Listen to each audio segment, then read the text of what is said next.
Welcome to Shameless Leadership. I'm your host, Sarah Dean. This show is for women leaders who are committed to advancing both their own leadership and the leadership of those around them. In each episode, I offer practical strategies and inspiring stories to help you become a more confident, compassionate, and curious leader. The truth is, you were born to lead. So let's start now, together. Hello, Shameless Leaders. So today we're going to be talking about my own personal health, which feels a little vulnerable and like behind the scenes. If you haven't watched the show on YouTube before, this would be a good episode to watch on YouTube because I feel like I'm kind of just like talking to girlfriends for this episode. I don't have a lot of notes prepared. I'm going to be talking about some things that have come up in my health as a 49-year-old woman and things that I think will be really helpful. What's been interesting is I've gone on this, as I've kind of figured out some stuff with my health and especially as it relates to perimenopause and menopause in the last few months, and I've talked with other women and close friends of mine about it, is I've seen how conversations between women about this topic can be so helpful and so eye-opening and can prompt other women to start to probe into their own health and start to recognize like, oh, there's maybe some ways that I'm suffering that I don't need to be suffering. I think that women are really good at brushing things under the rug. We're really good at being dismissive of our own symptoms because who has the time to deal with them? And also we're just like, well, who's even going to listen? And I'm not going to get anywhere even if I try. So I'll just like let it go. I don't want that to happen for you. I want you to be in a position where you feel like you can really take charge of your health and that you know the right questions to ask. And so I'm hoping by sharing some of my experience that I'll be able to maybe inspire you to ask good questions with your healthcare providers and get answers for yourself so that you aren't suffering needlessly or that you're not attributing abnormal symptoms to normal life, because I was doing that for quite some time. So that's what we're going to be talking about today. This relates to leadership because when our physical health is compromised in any way, and women's physical health is compromised on a very regular basis over the course of our lives, especially if you're someone that suffers significantly from premenstrual syndrome or PMDD, or if you're someone who is perimenopausal. I mean, if you're someone who's, recently given childbirth, if you're pregnant, there's all these things related to our reproductive cycles that can impact our health, let alone any other health issues that we might have.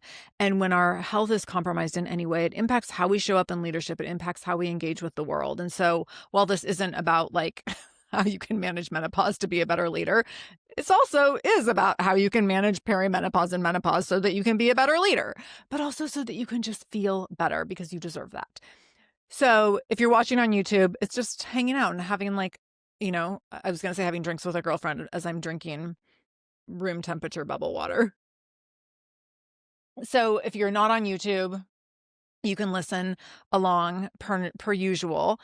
If you are on YouTube, though, one other thing, I do have 2 dogs in my office. So you might see little dogs running around at any time. I always have one dog behind me, but we have a little house guest right now. So you just never know what's going to happen when there's 2 dogs in the office. All right. So the reason I wanted to do this episode is because 6 months ago, it was more than 6 months ago, but last fall. So in the fall of 2024, I went to my doctor for my usual physical. And at that time, she was like, let's just check everything because I hadn't been in a year. And there were some things even a year ago that we hadn't looked really deeply into because everything seemed to be in a good spot. And so she's like, let's just look at all the things. So we did all this blood work. And there's 2 really important things that I love about my doctor. And I think this is so important. I tell anyone who's looking for, any woman of a certain age who's looking for a doctor, to look for these 2 things. So the first thing is I see a naturopath, and I don't care if you see a naturopath or not. I love having a naturopath who really blends Eastern and Western medicine. So she's a naturopath who believes in science and vaccines and hormone replacement therapy. She just does a great job of pulling from different disciplines and medical disciplines, which I think really helps me get like the most comprehensive health that I can get. So the first thing is with that, because she's a naturopath, she works on a different business model, basically, for lack of a better word. So my appointments with her for a physical are always a full hour long and sometimes go over an hour. Most of my friends who see MDs their appointments are like 15, 20 minutes. So I have a full hour appointment. That's the first thing that's so significant. The other thing that is so significant and key is that my doctor has specialized expertise and experience in working with women in perimenopause and menopause. And I cannot accentuate enough how important this is. If you are seeing a gynecologist or a primary care doctor or a PCP who just has kind of general training and does not have specialized training in perimenopause and menopause, you are losing out on a massive opportunity to feel better every single day of your life because there is so much good, strong, recent information and data and science and research talking about what women really need in this season of life. And most doctors don't have this information. Most doctors are not properly educated and are not well educated enough in this area. So many of my friends, even my friends who are seeing female healthcare providers, are not getting the support that they need. So I urge you to see someone who spends more than 15 minutes with you and find someone who has specialized knowledge and expertise in perimenopause and menopause. Those two things are crucial and will save your physical health and your mental health in a big way as you navigate the many years that are perimenopause and menopause. So with that said, in the fall, I went to my doctor. We did all this blood work and we knew, I'm 49 years old. She's like, for sure you're in perimenopause. We could tell a handful of things. I've had an IUD for a few years now, which she had me do intentionally a few years ago, specifically to help me override some perimenopausal symptoms, which has been fantastic. So I've had this IUD, which makes it much harder to kind of track perimenopause symptoms from a physical perspective because I'm not getting periods regularly to be able to say, like, are they more frequent, less frequent, longer, heavier? Like, none of that stuff is happening. So it's been a little trickier to navigate what's perimenopause and what's not. So we did this lab work. And when you do blood work in perimenopause, it's impossible on any given day to get a full picture because your hormones from I think minute to minute can just look wildly different. But my doctor said at the time, she said, what we're seeing now in your labs is consistent with someone in perimenopause. There's nothing in here to indicate that you should start HRT. If you had physical symptoms where you were suffering, we could definitely go down that road, but you're not having that right now. So she's like, let's just keep an eye on things. And I was like, okay, great. So she said, there will be a point where your lab work will show us certain indicators and we will know that you are to a certain late stage of perimenopause or early menopause. And then we will know for sure that if we haven't already started HRT because of your symptoms and needing to relieve symptoms, that we will want to start it at that time because we know when you are in full menopause and estrogen is so low that you need the HRT to for the benefits of brain health, heart health, bone health. I think those were the big three. But she's like, I want everyone all my patients on HRT after a certain season of perimenopause and menopause for those benefits. So she's like, we're going to get there at some point, but she's like, we don't need to start it right now. So that was in the fall. So fast forward into the wintertime, I started having significant anxiety. And I've had anxiety in the past. This is not new to me. I'm someone who, from the time I was a little girl, had very noticeable anxiety. And I was so young when it started that I didn't know that's what it was when it started because it just seemed like it had always been part of me.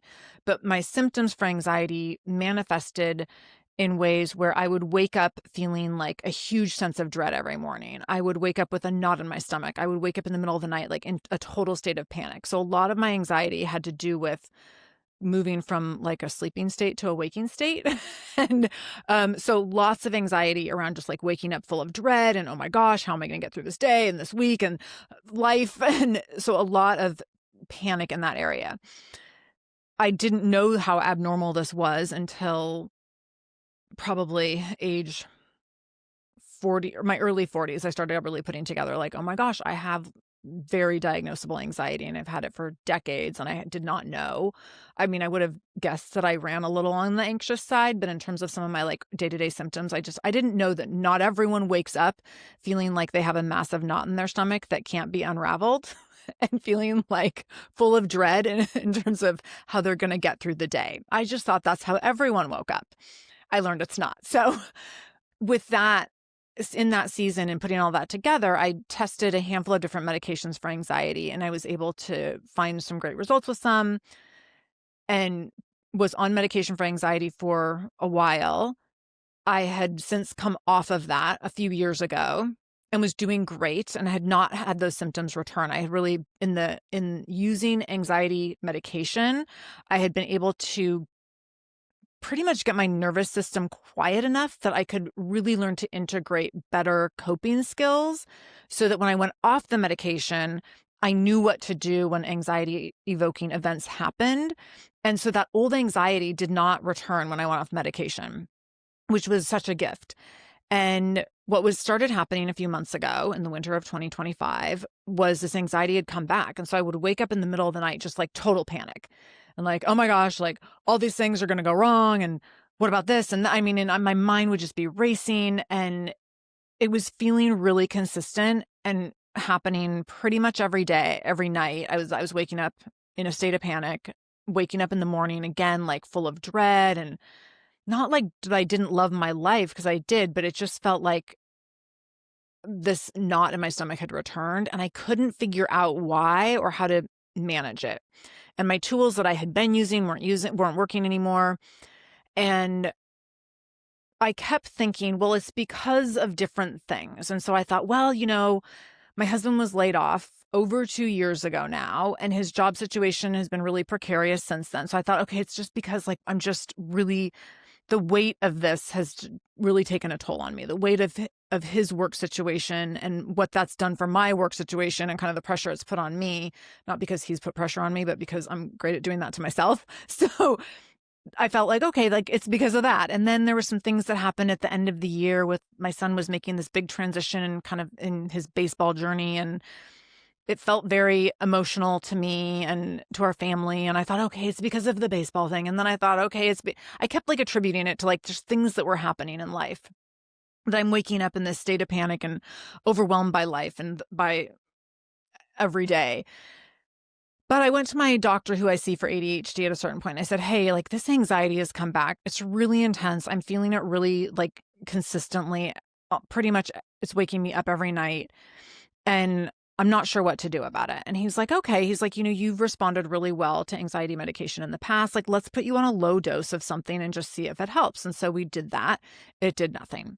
So we tried the first dose and we try it for like a month, nothing happens. So then he increases it a bit, another month, nothing happens. He's like, okay, let's increase it again. Nothing happens. So I'm like, okay, now we're 3 months in. We've increased this medicine. Like we've doubled it 2 or 3 times. It's not helping. I'm still feeling like in a constant state of panic. So I said, I think I need to go to my doctor, my primary care doctor, and have my hormones checked. I'm like, I'm kind of wondering if this is more perimenopausal related than actual anxiety, like my normal anxiety. And he's like, yeah, that's a great idea. So I go to my doctor and I say, hey, like, can we check my hormones again and see if maybe there's something going on there? So we do all my blood work again, and it comes back. And on a Friday afternoon, I get an email that's like, from LabCorp. So like, here's all your lab work. And of course, my doctor's like, it's after hours at my doctor's office. So I know I can't reach out to her, but I have these results sitting in my inbox. And if you're anything like me, a person with an anxious brain, you are not going to wait until doctors' working hours to check your results. You are going to open up those lab results and you are going to put it all into ChatGPT and be like, what is wrong with me? And so that's what I did. I spent hours over the weekend taking all these lab results, putting them into ChatGPT and just being like, what is going on? Like, help me complete this picture. I also took all my lab results from earlier in the fall and like put that all into ChatGPT to be like, what's changed? And basically was able to diagnose myself as being post-perimenopausal by Monday morning so that I could call my doctor and be like, I already know what's going on and I need to start HRT right now. And so I looked at my blood work, and here's what had happened in the course of 6 months. So in the course of 6 months, my estrogen, which was actually a little bit high in the fall, had gone so low that it did not register on my blood work. So basically, the lowest reading you can have for estrogen is a count of less than 5. I don't know what the units are, but less than 5. So mine in the fall, it had been like 300 something. And then now it was like less than 5. So I basically had 0 estrogen. It was non-detectable on the lab test. My FSH, my follicular stimulating hormone, I believe is what FSH stands for. had increased 6 times, like it was 6 times greater than it was in the fall. And then my LH, luteinizing hormone, I think I'm getting these all named correctly, had, I think, doubled. So my doctor had said, and ChatGPT confirmed, my doctor said in the fall, like when you are at the end of perimenopause or in full menopause, your estrogen will completely drop off and become like lower than a certain number. That only happens, it only gets that low post-perimenopause. And then your FSH, your follicular stimulating hormone, will go way high, way outside of this range, that it only goes into this range, into this high level at the end of perimenopause. So in looking at these results and conferring with ChatGPT over the weekend, I was like, oh, this is what's happened. Like I've totally gone from perimenopause into full blown menopause. So I was putting all this stuff into ChatGPT. I also have had some kind of funky, like weird iron levels and liver readings that were like very inconsistent with kind of what my overall health looks like and just have made no sense. And so ChatGPT was like, yeah, that could also be related to this what your body's going through with perimenopause. So I was like, okay, this is like all painting a picture. But what was really interesting is I said to ChatGPT, and I'm actually going to look at my very specific notes here. I said to ChatGPT, I've been feeling really emotionally vulnerable and overly emotionally reactive in certain situations and even depressive in certain situations. Could this be related to this low estrogen? So here's what ChatGPT said back. So it said it's very likely that what you are feeling is related to low estrogen. And when estrogen drops, it affects your serotonin. So you feel lower mood, depressive symptoms, and irritability. It affects your dopamine, leading to less motivation, less joy, and less drive. It affects your oxytocin, which makes you more emotionally sensitive. And it impacts your GABA, GABA, which leads to increased anxiety and less ability to calm down after stress. So it said, you might be feeling, based on your results here, these labs, here's some things you might be feeling. Tearfulness or crying more easily, feeling edgy, raw, like your emotional skin is thinner. You might be experiencing mood crashes that feel out of proportion to the trigger. You might be experiencing moments of despair or hopelessness that feel unfamiliar. You might be experiencing feeling more reactive or on edge without clear cause. And you might be experiencing a loss of resilience in situations that you used to handle with ease. So I looked at this list and I was like, wow, this is 100% my life right now. And this has been my life for a few months since this panic started happening. And like I started waking up with this panic and I kept attributing it to other things. And I even had a conversation with some mom friends of mine a while ago related to a baseball situation. And I was like, I know I'm having a disproportionate reaction. I was like, I know that I am overly emotional about this and feeling really like deeply saddened about something that it's not that sad and I can't recover from it. And I was like, I just need you to like sit with me. And these moms were so great. Like they literally were like, we got you. Like, let's go. They literally like shook me out for breakfast and they're like, we're just going to talk it through. And like, we got your back. But I was like, I feel like I'm being very irrational, but also like, here's how I'm feeling right now. And they were like so sweet and so supportive. So I knew that like I was having these disproportionate emotional reactions to things. I also knew that I was feeling really on edge in situations that I normally wouldn't. I would find myself doing things with my family, for example, and I would be thinking like, just try to be nice or like pretend that you're happy right now. I would be like having this internal dialogue that was me trying to tell myself to be a better version of myself because I felt so on edge and like angsty and I knew it wasn't appropriate for the situation. And sometimes there was no stimulus leading up to it. It wasn't like something had happened that made me cranky. I was just like, I'm really cranky for no reason at all. And I'm pretending that I want to be here right now, or I'm pretending that I'm happy in this moment. And this would be while we're doing fun things as a family. And I like felt like I could not internally get it together to be my fun version of myself in those moments. So looking at this list that ChatGPT spit out at me, I was like, holy cow, like this is absolutely me. And also to see these things kind of all stacked up in a row, these emotional responses and kind of emotional states all stacked up in a row. I was like, this is like the picture of a very miserable person. And also this is 100% a picture of me right now. And I showed the list to my husband. I was like, hey, look what ChatGPT says about based on my labs. And he was like, yeah, so, you know, I haven't wanted to like upset you, but you really haven't been yourself for the last few months. And he's like, this all tracks. So he had really seen this shift as well. So by the time it's Monday morning, I'm like, I'm ready to call my doctor and be like, I know what's going on. So I get a hold of my doctor. We talk through everything. She's like, yeah, you absolutely are like at the very end of perimenopause or into full-on menopause now. With this lab work, we can tell. And she's like, we are fast tracking you on HRT like today. We're not she said, usually I try to build people up and I like, we kind of ease your way in. She's like, I'm going to fast track you. You might have a headache for a couple days, but I think it'll be worth it. So she gave me some estrogen patches, which I believe are estradiol. These are where I'm going to not get the words right. So I'm not a medical professional. Talk to your own doctors about what you need. But the estrogen patches were to increase estrogen.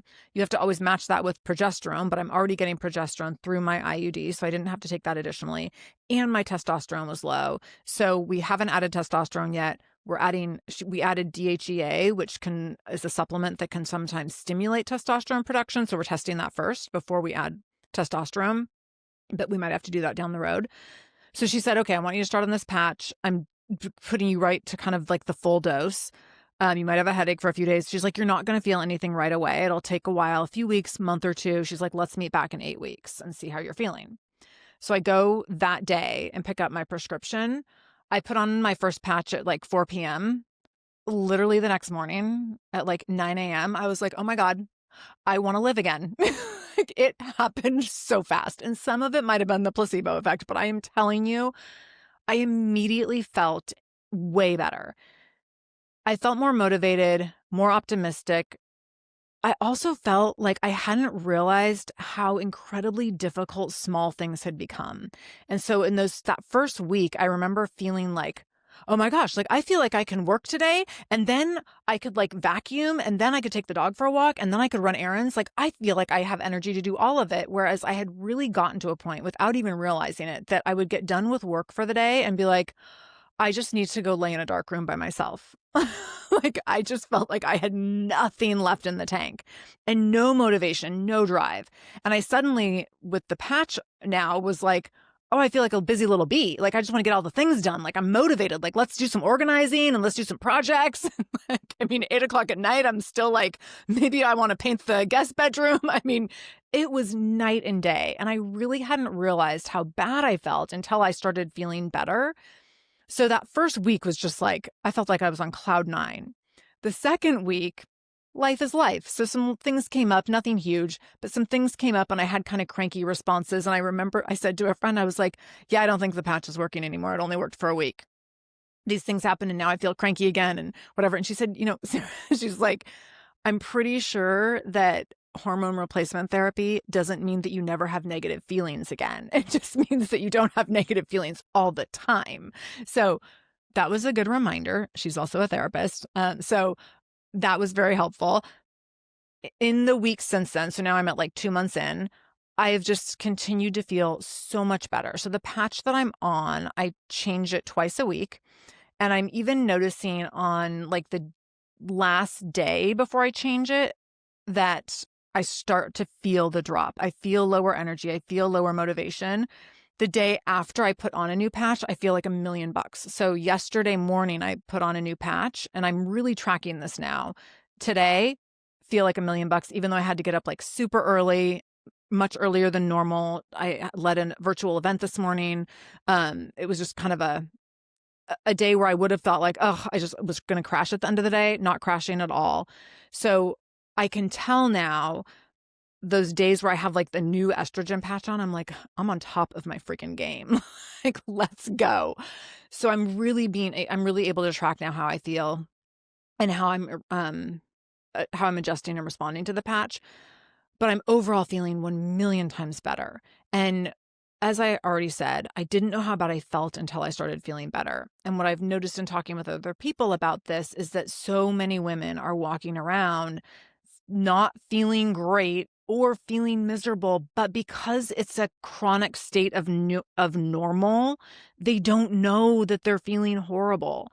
So my invitation for you is to think through, are there things happening in your body? If you are a woman who's mid-30s to mid-50s, are there things happening with your mental health, with your physical health that maybe you're dismissing, that maybe you're thinking like, oh, it's this, it's just a season. It's just because life is hard right now, that really could be related to where you're at hormonally, and that maybe you could have better support around. I don't think that we need to suffer nearly as much as we do when it comes to the impact of our physical health on our mental health in perimenopause and menopause. And this is something that I've obviously just experienced so concretely, but it's also something that I had a sense would come because of some of the work that I've been doing over the years and in discussing women's health in different ways with different people, especially with the podcast. So I've been keeping an eye out for this with myself, and it feels like it's my responsibility to not just share my experience with you, but also to share that you don't have to suffer and you don't have to suffer alone, and that your quality of life is your responsibility, but there are absolutely people out there that can help you have a better quality of life. When I talk to my relatives, older women in their 70s and 80s, and they talk about their experience going through perimenopause and through menopause, they talk about like a 10 to 15 year just gap in their life where they were depressed or super anxious or miserable, where their quality of life was deeply compromised. And we know better and we can do better now. And so because we know better and because we can do better, I urge you to find the doctor and the healthcare team that can help you, because chances are you will have detrimental impact of perimenopause and menopause at some point if you haven't already. And I want you to be prepared to get the support that you need right when you need it, because the flip side of that is losing components of your life or losing quality of life for an extended period of time because you haven't addressed what's happening with your health. So I certainly don't claim to have all the answers. I certainly don't think I'm at the end of this. I don't think I've figured it all out, but because I've figured out a few things for myself and they've made a really big difference, I feel really optimistic that I can continue to navigate this, knowing when to ask questions, knowing when to speak up for myself. And I want to invite you to do the same.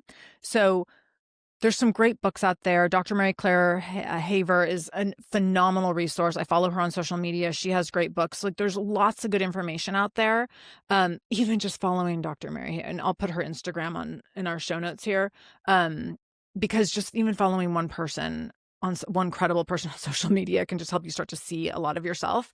And then being an advocate for getting the right medical practitioner in place for you to support your medical care during this season. If you're in the Seattle area and you want a recommendation or a referral to my doctor, and I'm more than happy to share her information. She did not take new patients for 10 or 15 years. I haven't been able to send people to her, but she recently she moved her practice and changed her schedule, and she's actually is taking new patients for the first time in a very long time.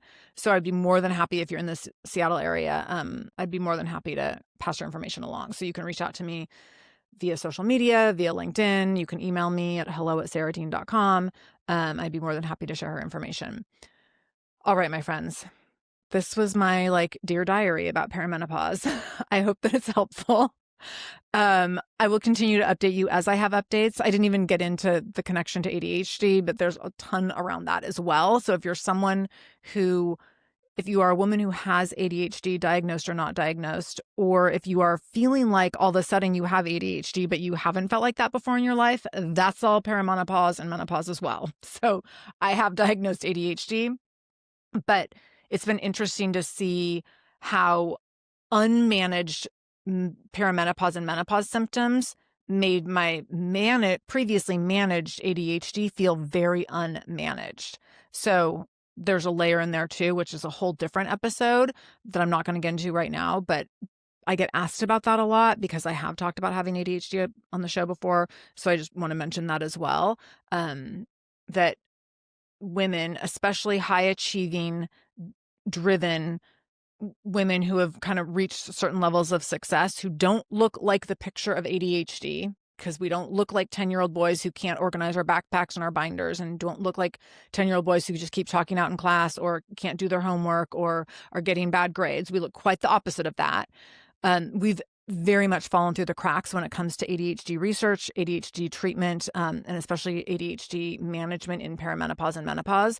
So I think that's another important piece to be addressing and just put some awareness around. So perhaps a whole nother episode on that in the future. But thank you for being here. Share this episode with other women who are in this age, this like 35 to 55, 20-year range, where our bodies sometimes are hijacked by our hormones. We don't know what's going on. And because we don't know what's going on, sometimes we just accept it as a new normal and we suffer needlessly, and we don't have to do that. We have better tools. We have better options. Again, when we know better, we can do better. So I'm asking you to go do better for yourself so that you can enjoy the life that you have to live. So thank you for being here. I can't wait to be back here next week. And until then, know that I am in this with you always. Thank you for allowing me to spend time in your ear today. If you liked this episode, be sure to subscribe to this channel. To learn more about my speaking, training, and coaching services, visit sarahdean.com. That's SARADEAN. I would also love for you to connect with me on LinkedIn at sarahdean.com/LinkedIn or on Instagram at sarahdeanspeaks. I love hearing from my listeners. Thank you for showing up for yourself today. I see you, I hear you, and I'm holding space for you today and every single day.